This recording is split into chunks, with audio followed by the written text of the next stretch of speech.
Assalamualaikum beta and namaste. I hope that you're fine. Yesterday we started adverb. We studied the definition of adverb and we also studied the placement of an adverb, and we also discussed a certain confused adverb that can create problem for our students, like sometime, difference between sometime and sometimes, where to use enough, where to use the further and further. But one adverb we didn't discuss, the placement of one adverb we didn't discuss yesterday, that was the adverb of degree. Today, we will discuss first the placement of adverb of degree, then we will move to the next topic. So, adverb of degree and placement, adverb of degree, placement. Don't forget that adverb of degree may take different places in the sentence. Depends upon the structure. Depends upon the verb you are using in the sentence. So I will tell you all three places of adverb of degree in the sentence. The first placement is sentence. The structure of the sentence would be, we use a subject. After subject, we use linking verb. After linking verb, we use adverb of degree. And now we will place an adjective. Yesterday we have learned that an adverb can modify an adjective as well. In this condition, this adverb of degree will modify this adjective. I will give you example and things will be clear. Sentence is, my car is very beautiful. Now when very is adverb of degree, and this very word modifies this beautiful word that is adjective in the sentence. So adverb of degree can take another place in the sentence as well. Let me write that structure. The second structure will be subject, where we use intransitive verb. After intransitive verb, we use adverb of degree, and then we use complement. If there is a complement, subject, intransitive verb, adverb of degree, and complement. I think you know, if you recall, I have taught you in class that intransitive verb, the verb that never takes object in the sentence. There are two types of main verbs, we call them action verbs. One are called transitive verbs and another are called intransitive verbs. Transitive verbs take an object, and intransitive verbs don't take an object. So here I have used intransitive verb, and immediately after intransitive verb I have used adverb of degree. So let me give you an example. Example is, my friend talks a lot. So talks is an intransitive verb and a lot is adverb of degree. Though I have to use complement in the sentence. If you want to avoid complement, if you want to remove complement in the sentence, from the sentence, it's possible. So following the second structure, where immediately after intransitive verb we need to use adverb of degree, I have used adverb of degree over here. Third structure of the sentence, let's see. Third place of adverb of degree, let's go and see. We use a subject. After subject, we use transitive verb. After transitive verb, we use object, place object. And after object, we use adverb of degree. One thing, alert warning for you.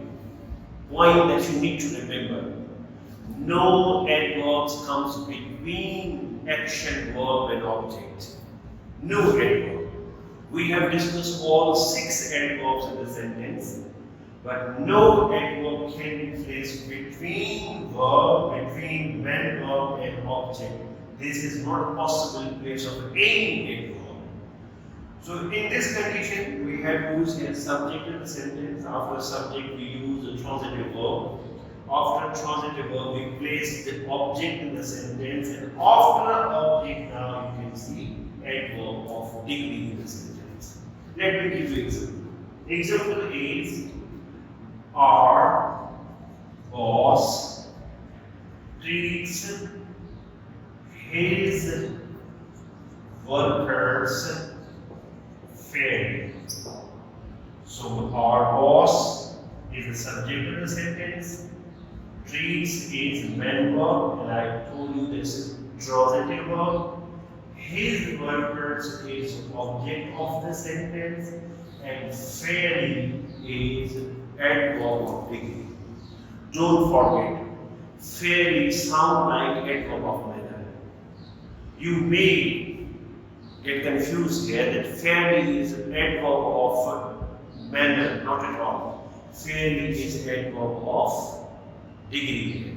So let me give a mini review. We are discussing adverb of degree and possible placement of adverb of degree. The first condition is if you are giving linking verb, if you are going to use linking verb, you will have to use adverb of degree and then you have to place adjective, because in this condition adverb of degree will modify an adjective. Because in definition we have discussed that an adverb can modify an adjective as well. Second possibility, where we have used a subject, after subject we use intransitive verb. After intransitive verb we have placed adverb of degree. And third possibility, subject, after subject we use a transitive verb takes object.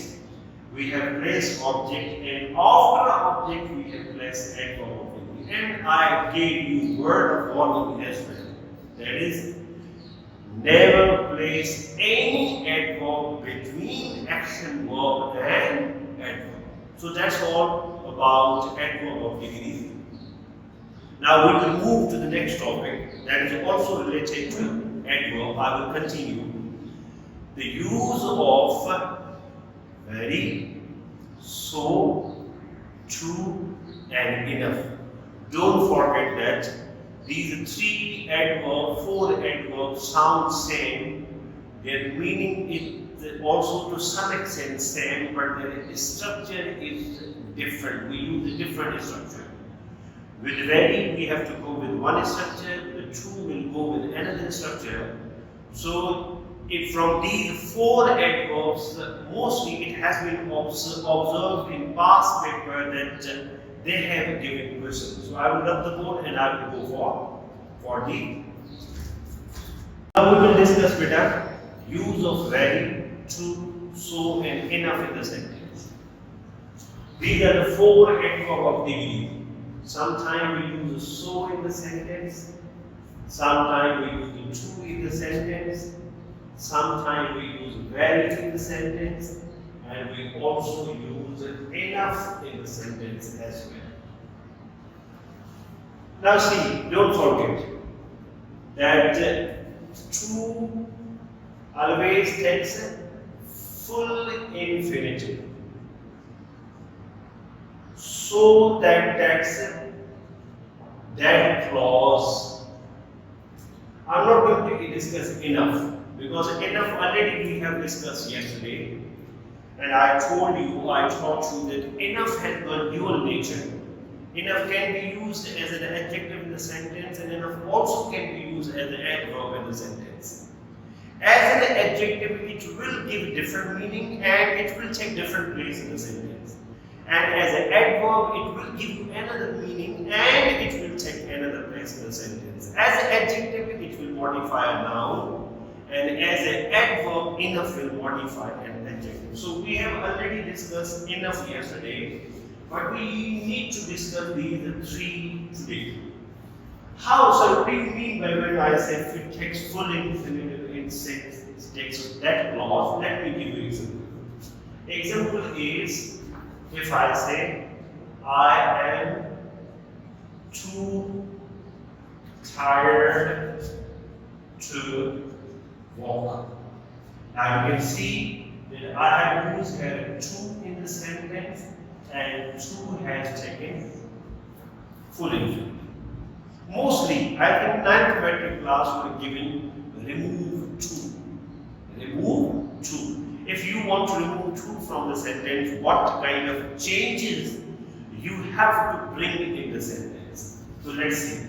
I will remove to, and instead of using to, I will use here so. I will say, I am so tired that I cannot walk. So I have used here so, and I have used that clause over here. Don't forget that I have said that to takes full infinitive and so takes that clause. Now these two clauses, be it full infinitive or this that clause, are called clause of reason. Remember the name, what I'm trying to say. Clause of reason. Here full infinitive is clause of reason, and here that clause is also clause of reason. Now very interestingly, you have got the third condition. Look, if I say I am tired, it's very interesting, it's very important. Don't forget this point. Now you will be given option. Option A, very. Option B, to. Option C, so. Option D, enough. What adverb should I use? What option should I go for? Whether very, to, so, enough. When you say, when you read, when you speak, it seems that if I say I am too tired, doesn't sound wrong. It seems correct. If I say I am so tired, again it seems correct because we can use it. I am too tired. I am so tired. But grammatically is it wrong? You cannot use it. Reason, see beta, here I am drawing a box. I'm going to write here to walk. And in second condition, I will write that I cannot walk. So if you are given clause of reason, and if clause of reason is given in full infinitive, you will go for to. Remember, if you are given clause of reason, and if clause of reason is in full infinitive, you will go for to. And if again you are given clause of reason, but that clause of reason is in that is that clause, in that case you have to go for so. But suppose you are not given any clause of reason at all, and your sentence ends on adjective. In that condition, we cannot use to, we cannot use so. And very interestingly, we cannot use enough as well. Because I have taught you that enough will go immediately after adjective. It cannot be placed before an adjective. So in this case, these all three options are wrong. The correct option is when. So when you use these four adverbs, you have to be careful that what possible mistake you can make. Let me give you an example. Example is that she is so poor to pay her house rent. Full stop. There's it. you may be given some areas, underlying areas. Suppose A, I'm not going to underline so here, to pay, B, C, and no error, E, with the problem. Very interestingly here, so is not underlined. It means that you have to keep that clause. But here you're not given that clause, you're given full infinitive. So it's very easy that error is here to pay. You cannot use it to pay. You are supposed to say that she cannot pay. Means this sentence requires that clause because of so adverb of beginning. The sentence may be vice versa. How? She is too poor that she cannot pay her dues. Now, another possibility. I have given you here two, but here you can see that I have used that clause here. Now, there are two possibilities. Just remove that clause and place full infinitive, sentence will be justified. Or just remove two from the sentence and keep that clause over there. Again, sentence will be justified because to never takes that clause and so never takes full infinitive. So this is how you may be given an error in the sentence, or most common way of asking question from recording is the difference between very, to, so and enough, and you may be given in question in this way, and mostly students get confused because we use too tired, we use so, and perhaps they don't know the difference between where to place a very in the sentence. So this is all about adverb. Adverb is over, adverb is finished. Now we will go for the next exercise, active and passive. Thank you. So beta, now we are with the end of the topic, and this topic is active and passive. For the students who study medical, I don't think that active and passive would be difficult for them. You have been studying this active and passive from very lower classes, and it's I would say it's a very beaten topic when you study English language. But I think there are certain areas where we need to revise this topic. Reason is that these types of topic you will get only because of one reason, and that would be they will try to waste your time.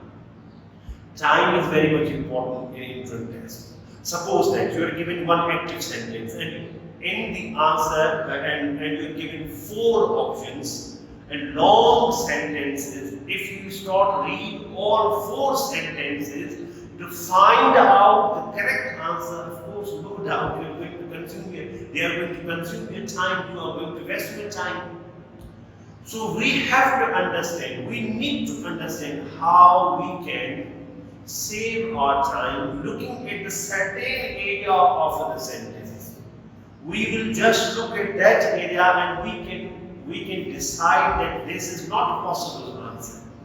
So here we have to go for an educated guess when we study active and passive. But well, these are the things that we will discuss later on. First we have to go for the basic. And the basic is, what is the difference between an active sentence and passive sentence? And what are the conditions where we use an active sentence and where we use passive sentence? So as an example, I will give you one sentence, and the sentence is, Bell invented telephone. Now let's discuss the very units, the very parts of the sentence, because we must have understanding of the parts of the sentence to convert an active sentence into passive and passive into active. So this is what you call subject of the sentence, and main verb I call it action verb, and object of the sentence. Before converting an active sentence into passive, you have to keep one thing in the mind, that is action verb, and I call it main verb. Main verbs are divided into two categories. One is called intransitive and other is called transitive verb. Intransitive verbs takes no object in the sentence, and transitive verb takes object in the sentence. Don't forget, a transitive verb can be made intransitive. It's not a rule applicable to all the verbs. There are certain verbs that will be in all conditions used as a transitive. There are certain verbs that only can be used as an intransitive verb. But there are certain verbs that can be used either as a transitive or intransitive. So I'm going to take one, and you will see where this verb has become transitive and where it has become intransitive. So sentence is I run a shop. I run in a park. I told you, we discussed certain signs, and looking at those signs, you can decide easily that the verb we have used either is a transitive or intransitive. And you don't remember, I hope that you remember that any verb that takes prepositional phrase, here you see verb is a prepositional phrase and it's intransitive verb. In the second example number 1, example number 2, in second sentence, run is used as the intransitive verb. Read it out. Can we convert the sentence to passive form? No, we cannot. Reason? Because we don't have object. Object is necessary because there will be replacement of object and subject in the sentence. Subject is a receiver of doer of an action and object is a receiver of an action. Reason is why we convert an active sentence into passive. Let me discuss. Well, so here run in sentence number 1 is used as a transitive verb and shop is an object of this verb. This sentence can be made passive, but this sentence cannot be made passive. Now I am going to convert this sentence into passive verb. First thing you need to keep in the mind what tense you are dealing with. Here tense is past simple tense.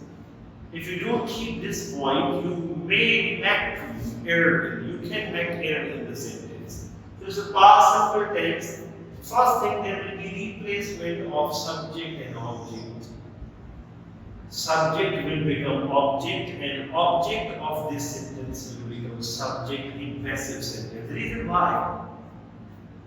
Reason is, in active sentences, subject is important. And in passive sentence, object becomes important. If you, when you write this sentence, the sentence I have written on the board, Bell invented telephone, it sounds that we are going to talk about Bell. Bell as a person, early education, family background, where he was born, how he achieved his success. So his work means we are going to talk about Bell's life. But if I convert this sentence from active into passive, you will see the condition, you will see sentence and meaning of the sentence. So I will say, telephone was invented by Bell. Full stop. So this is the passive of Bell invented telephone. Now see, look at the sentence, second sentence. Sentence number 1 which is active and sentence number 2 which is passive. Here, when you say telephone was invented, it means that we are going to talk about telephone. Importance of telephone in our life, how our life has transformed after invention of telephone. Here we are discussing about Bell, the inventor. Here we are discussing about the invention. Don't forget, this part of the sentence has become irrelevant now. If you want to remove by Bell, you can remove it. And this is the area where we want to remove from the sentence. That's why we convert active sentence into passive. So if you don't want to write this part of the sentence, you can simply say telephone was invented. Because this is what we want to say. We don't want to talk about telephone. We don't want to mention about telephone, about Bell. The reason is that everyone sitting in this class or everyone knows that Bell was one who invented telephone. So there are two possibilities. You may write by Bell or you can remove by Bell as well. In most cases, we don't keep this part of the sentence. Now, when you want to convert an active sentence into passive, you should keep 2-3 things in the mind.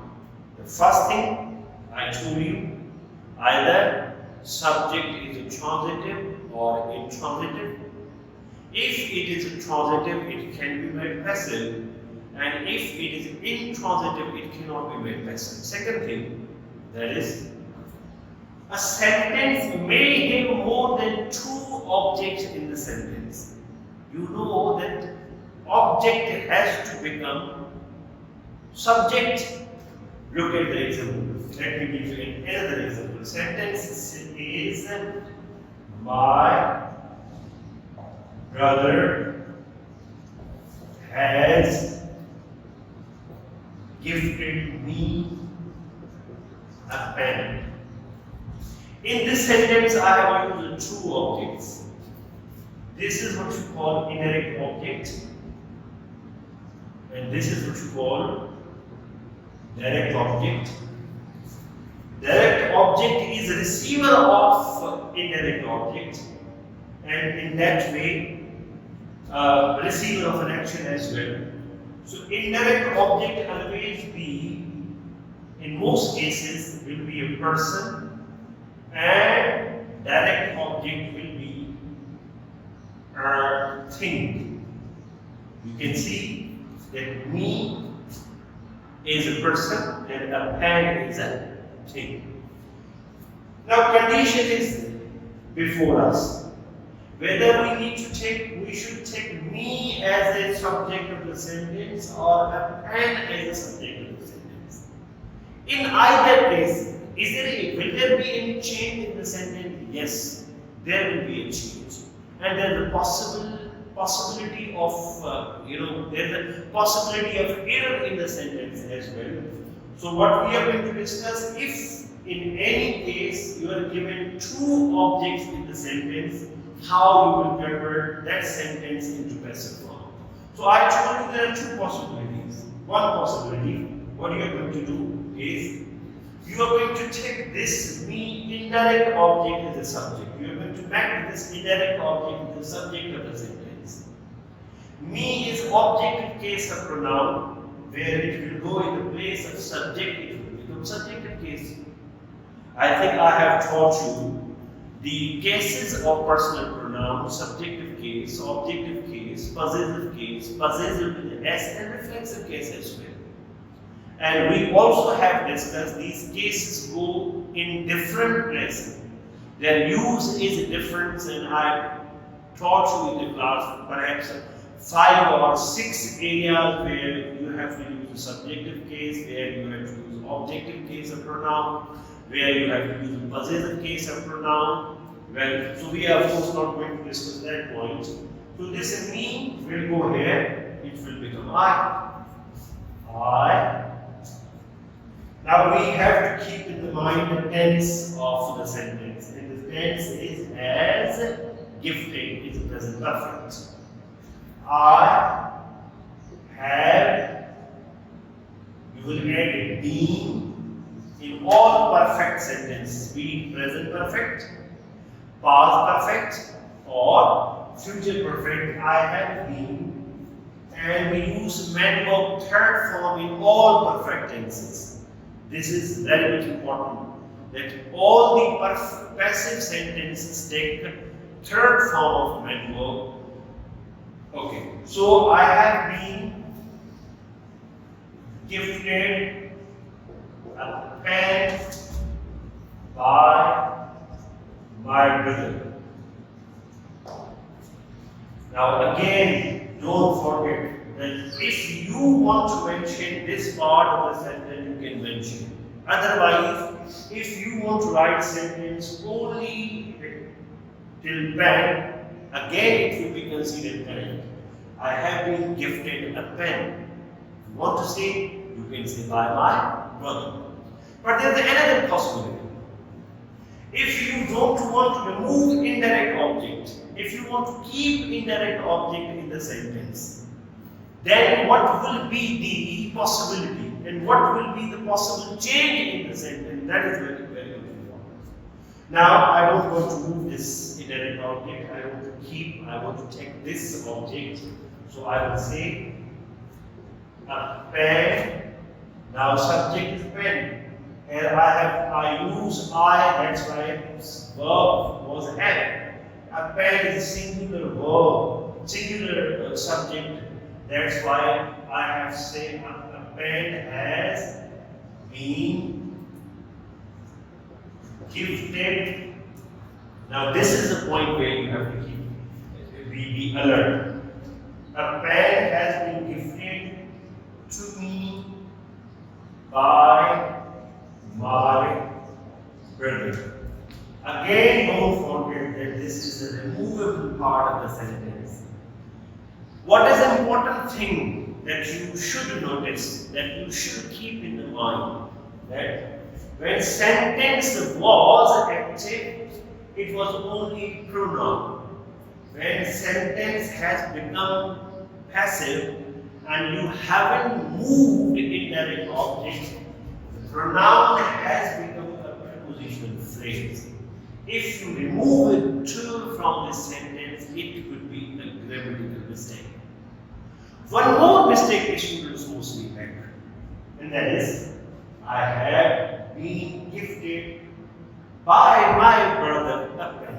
That is wrong. No. Adjunct should go by the end of the sentence. You should not interrupt the object and verb. So this should be placed over here. You can't place before object. By my brother. No doubt, by my brother is optional. You can remove. But if you want to keep it, in that case, it should go after object, not before object of the sentence.